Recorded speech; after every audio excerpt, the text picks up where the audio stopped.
ഇനിയാണ് ശ്രദ്ധിക്കേണ്ട ഒരു വിഷയം. അവിടെ നിന്നില്ല, അതിന്റെ 10 ഇരട്ടി ശക്തിയോടെ കടൽ തിരിച്ചു വന്ന് ഡെർണ എന്ന് പറയുന്ന നഗരത്തെ നക്കിയെടുത്തുകൊണ്ടുപോയി. ഇങ്ങനെ ചെയ്തിരിക്കുക മുല്ലപ്പെരിയാർ ഡാമിൽ ഹൈഡ്രോളിക് ഹാമറിംഗ് എന്ന് പറയുന്ന പ്രതിഭാസത്തിന്റെ എഫക്റ്റില് കടൽ ഭൂമിയുടെ മറുവശത്തേക്ക് പിൻവാങ്ങി കൊടുക്കും. പിന്നീട് അവിടുന്ന് ഒരു വരവും വലിയൊരു സുനാമി ആയിട്ട് വരും. അതാണ് നമ്മൾ ഡെർണയിലെ പ്രകൃതി നമുക്ക് കാണിച്ചു തന്നത്. അതാണ് യാതൊരു ഉത്തരവാദിത്വമില്ലാതെ ഭരണഘടനാ സ്ഥാപനങ്ങളിൽ കയറി പറ്റുന്ന നമ്മുടെ ഭരണാധികാരികളും ജനപ്രതിനിധികളും ജനങ്ങളുടെ ജീവിത നിത്യായ പ്രശ്നങ്ങൾക്ക് പരിഹാരം കാണുന്നതിന് പകരം അലംഭാവത്തോടുകൂടി അവധാനതയോടുകൂടി അതിനെ വരട്ടെ വലിച്ചു വെച്ച് കാണാമെന്നുള്ള ഒരു വികാരത്തോടുകൂടിയാണ് ജനങ്ങളെ സമീപിച്ചുകൊണ്ടിരിക്കുന്നത്.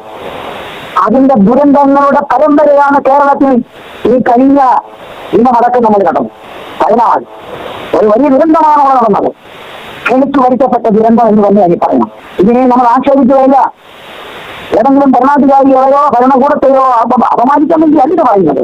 നമ്മുടെ അനുഭവം അതാണ് നമ്മളെ കൊണ്ട് പറയുന്നത്. പലതവണ നമ്മുടെ കേരളത്തിൽ 2018 മുമ്പും ഇവിടെ ദുരന്തങ്ങൾ ഉണ്ടായിട്ടുണ്ട്, ഉരുൾപൊട്ടിയിട്ടുണ്ട്.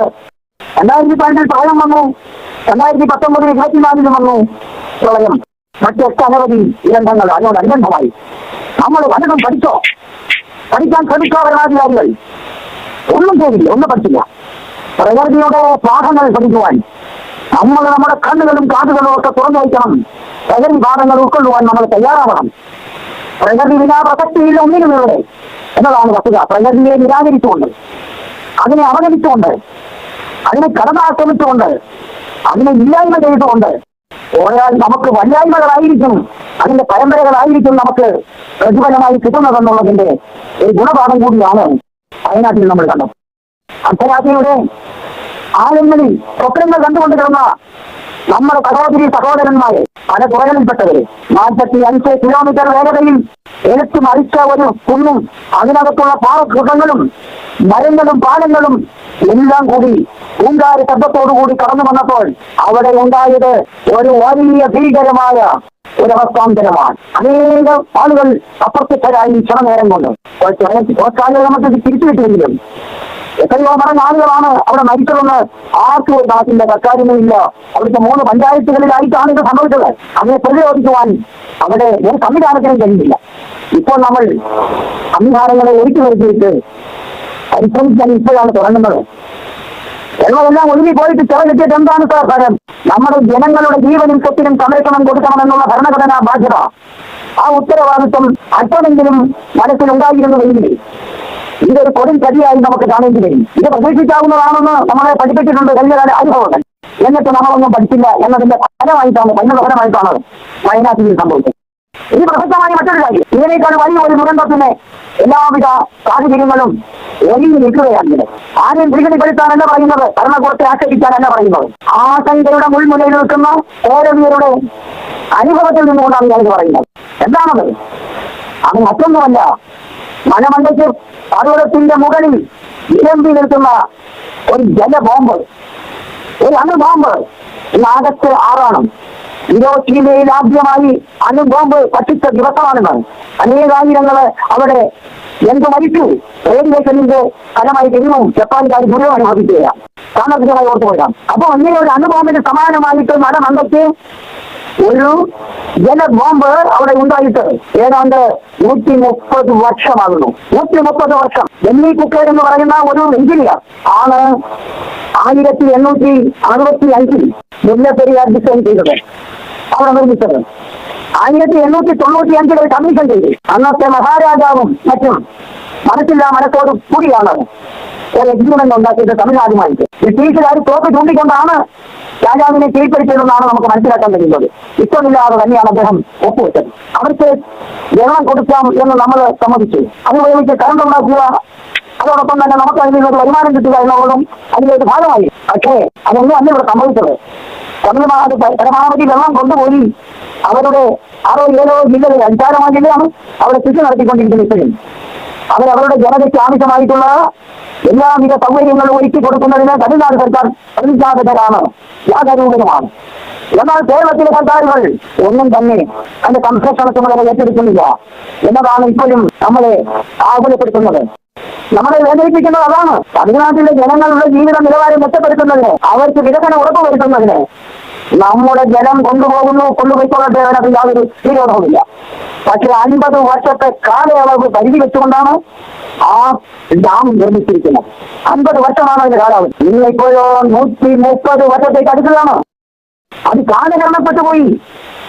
എത്ര ബൃഹത്തായ, എത്ര ശക്തിമത്തായ സാങ്കേതിക വിദ്യ കൊണ്ടാണ് അത് ഉണ്ടാക്കിയിട്ടുണ്ടെങ്കിലും അത് ഏത് നിമിഷവും തകർന്ന് തരിപ്പണമാകാവുന്ന വിധത്തിലാണ് അതിന്റെ നില എന്നത്. അതിന്റെ 4 വശത്തു നിന്നും തോട്ടുകളുണ്ട്. അതിന്റെ വിളവുകളിൽ നിന്ന് വെള്ളം പുറത്തേക്ക് പോകുന്നുണ്ട്, ഒക്കെയുണ്ട്. ആ പ്രദേശത്തിന്റെ പ്രത്യേകത എന്താണ്?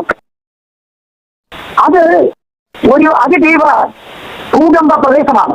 ഒരു ഭൂകമ്പ പ്രദേശത്തിന്റെ മണ്ടത്താണ്, അതിന്റെ നെഞ്ചത്താണ് ആ ഡാം ഉയർത്തിക്കെട്ടിയിരിക്കുന്നത്.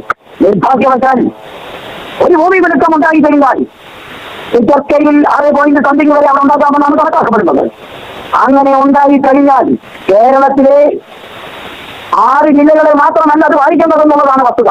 കേരളത്തെ ആകമാനം തുടച്ചു നീക്കത്തക്ക വിധത്തിൽ കേരളത്തിലെ ജൈവ സമ്പത്തും അതുപോലുള്ള മറ്റ് കടലിലെ സമ്പത്തുകളുമെല്ലാം ഇല്ലായ്മ ചെയ്ത് പോകത്തക്ക വിധത്തിൽ അത് വിനാശം വിതയ്ക്കുക എന്നുള്ളതാണ്.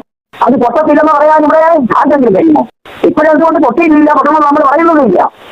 പക്ഷേ പൊട്ടാതിരിക്കണമെങ്കിലോ അതിനാവശ്യമായിട്ടുള്ള പ്രതിരോധം സൃഷ്ടിക്കണ്ടേ, അതിനാവശ്യമായിട്ടുള്ള ജല സംവിധാനം ഒരുക്കണ്ടേ. തമിഴ്നാട്ടിൽ ജനങ്ങളോട് ആ സർക്കാർ കാണിക്കുന്ന പ്രതിജ്ഞാബദ്ധത എന്തുകൊണ്ട് നമ്മുടെ സർക്കാരുകൾ കാണിക്കുന്നില്ല? നമ്മൾ ഈ തെരഞ്ഞെടുക്കപ്പെട്ട് വിട്ടിരിക്കുന്ന ഭരണാധികാരികൾക്ക് ജനങ്ങളോട് ചെയ്തിരിക്കുന്ന വാഗ്ദാനം, ഭരണഘടനാപരമായി സത്യപ്രതിജ്ഞയിരിക്കുന്ന വാഗ്ദാനം നിറവേറ്റിയിട്ടില്ല. ജീവനും സ്വത്തിനും സംരക്ഷണം നൽകാമെന്ന് ജനങ്ങളോട് വാഗ്ദാനം ചെയ്തിട്ടുണ്ട്. അതിനുള്ള ബാധ്യതയാകൊണ്ട് അവിടുത്തെ ഇഷ്ട സർക്കാരിനുണ്ട്. അവരും നികുതി പണം കൊടുത്തുകൊണ്ട് ആ നികുതി പണം ഉപയോഗിച്ച് ഇവിടുത്തെ രാജ്യം ഭരിക്കുന്ന ഭരണാധികാരികൾക്ക്, അത് അനുഭവിക്കുന്ന ഭരണാധികാരികൾക്ക് ഇവിടുത്തെ ജനങ്ങളോട് തിരിച്ച് ഒരു പ്രതിബദ്ധത വേണ്ടേ? വാക്കു പാലിക്കണ്ടേ? വാക്കു പാലിക്കാത്ത ഒരു സർക്കാരിനെ സംബന്ധിച്ച് എന്ത് അഭിപ്രായമാണ് നമുക്ക് പറയാൻ കഴിയുന്നത്? എന്താണ് പറയാൻ കഴിയുന്നത്? ഇതൊന്ന് ആലോചിച്ച് നോക്കൂ.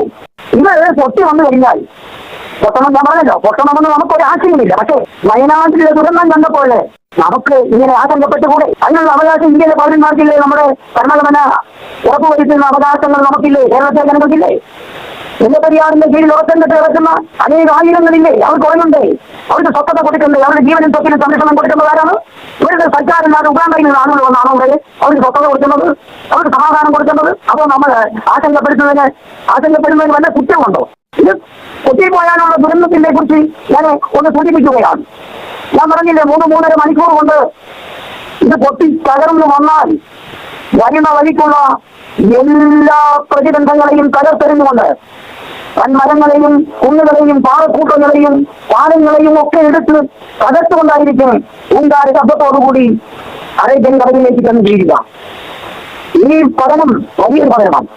നിങ്ങൾ കൊച്ചിൻ ഈ ഫൈനറീസ് കിടക്കുന്നിടത്തേക്ക് വരണം. ഇത് വൻ പാറക്കൂട്ടങ്ങൾ വന്ന് IOC എന്ന് പറയുന്ന ഇന്ത്യൻ ഓയിൽ കമ്പനിയുടെ കൂട്ടൻ ടാങ്കുകളുണ്ട് അവിടെ. ഈ ഫൈനറീസ് അത് മുഴുവൻ അഗ്നിയാണ്, തീയാണ് അവർ ആ ടാങ്കിൽ കിടക്കുന്നത്. പെട്രോൾ, അതുകൊണ്ട് ഭാരത പെട്രോളിയം ഉണ്ട്, അതുകൊണ്ട് LNG ഉണ്ട്. ഇതെല്ലാം തൊട്ടാൽ കൊള്ളുന്നതാണ്, കത്തുന്നതാണ്. പാറക്കൂട്ടങ്ങൾ വന്ന് ഇടിച്ചു കഴിഞ്ഞാൽ ഇതെല്ലാം പൊട്ടിക്കഴിഞ്ഞാലോ അറേബ്യൻ കടലിൽ കത്തും. കൊച്ചി വൈപ്പിൻ പ്രദേശങ്ങളിലുള്ള ഈ കായലുകളും തടാകങ്ങളുമെല്ലാം ഈ ഗോളങ്ങളായിട്ട് മാറും, അഗ്നിക്കടലായിട്ട് മാറും, ഈ കടലായിട്ട് മാറും. മാത്രമല്ല കടലിലെ മുഴുവൻ ജീവജാലങ്ങളും നശിച്ചു പോകും.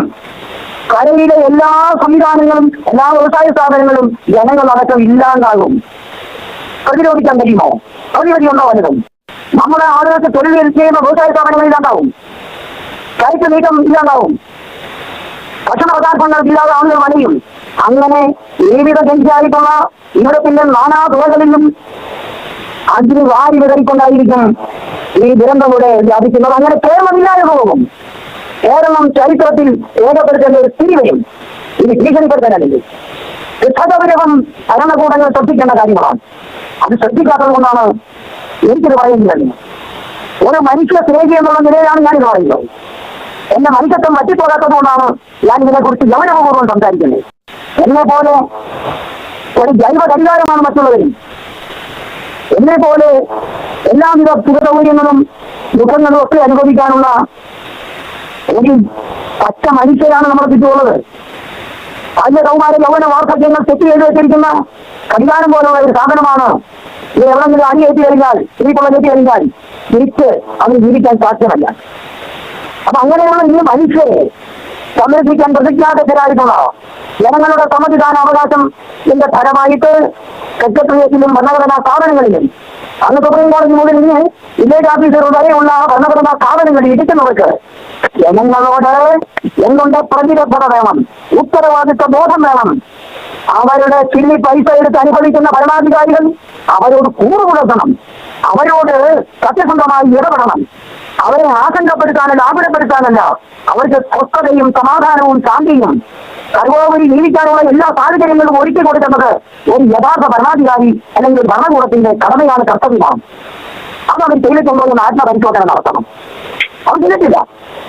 എല്ലാം കഴിഞ്ഞിട്ട് വെടിക്കെട്ട് കഴിഞ്ഞിട്ട് കടപ്പറമ്പിൽ പോയി നിന്നുകൊണ്ട് അനുശോചനം രേഖപ്പെടുത്തിയിട്ട് ഒരു കാര്യവുമില്ല. ഉള്ള സംവിധാനങ്ങൾ മര്യാദയ്ക്ക് ഉപയോഗിക്കുവാൻ ഭരണാധികാരികൾക്ക് അറിയില്ലെങ്കിൽ ജനങ്ങളെ നൽകിയ ഉത്തരവാദിത്വം വേണ്ട വിധത്തിൽ ഭരണഘടനാപരമായി ചെയ്യാൻ കഴിയത്തില്ലെങ്കിൽ സംസ്ഥാനങ്ങളിൽ നിന്ന് രാജിവെച്ചിറങ്ങി പോവുക സാമാന്യമായി മര്യാദ എന്ന് പറയുന്നത്. എത്ര സ്ഥൂലമെന്ന് എത്ര ദുരന്തങ്ങളാണ് കേരളം ഇതിനകം കണ്ടത്. ഇതിനെതിരായിട്ട് 2015 കേരളത്തിലെ എല്ലാ രാഷ്ട്രീയ പാർട്ടികളും യുവജന സംഘടനകളും സമരം ചെയ്തുകൊണ്ട് അതിനെ കൊടുമ്പിരിക്കൊണ്ടിരിക്കുന്ന കാലത്ത് തമിഴ്നാട്ടിലെ ജയലളിത എന്ന് പറയുന്ന ഭരണാധികാരി ഒരു സത്യം തുറന്നു പറഞ്ഞു. ഒരു സത്യം അവർ തുറന്നു പറഞ്ഞു. എന്താണ് സത്യം? മറ്റൊന്നുമല്ല, മുല്ലപ്പെരിയാർ ഇങ്ങനെ തന്നെ നിലനിർത്തി കൊടുക്കുന്നതിന് അവർ മാറി മാറി വന്ന സർക്കാരുകൾക്ക്, അതിന്റെ നേതൃത്വത്തിലിരിക്കുന്നവർക്ക്, രാഷ്ട്രീയ പാർട്ടിയുടെ നേതാക്കന്മാർക്ക് അവർ നൽകിയ പാരിതോഷികത്തിന്റെ കണക്കുകൾ അവർ പ്രഖ്യാപിക്കും, പ്രസിദ്ധീകരിക്കുന്നു. നമ്മുടെ കേരളത്തിലെ രാഷ്ട്രീയ നേതാക്കന്മാരുടെയും ഭരണാധികാരികളുടെയും പേരിൽ നാളിതുവരെ കൊടുത്തിട്ടുള്ള പണത്തിന്റെ കഥയാണ് അവർ പറഞ്ഞത്. പാരിതോഷികങ്ങളുടെ കഥയാണ് അവർ പറഞ്ഞത്.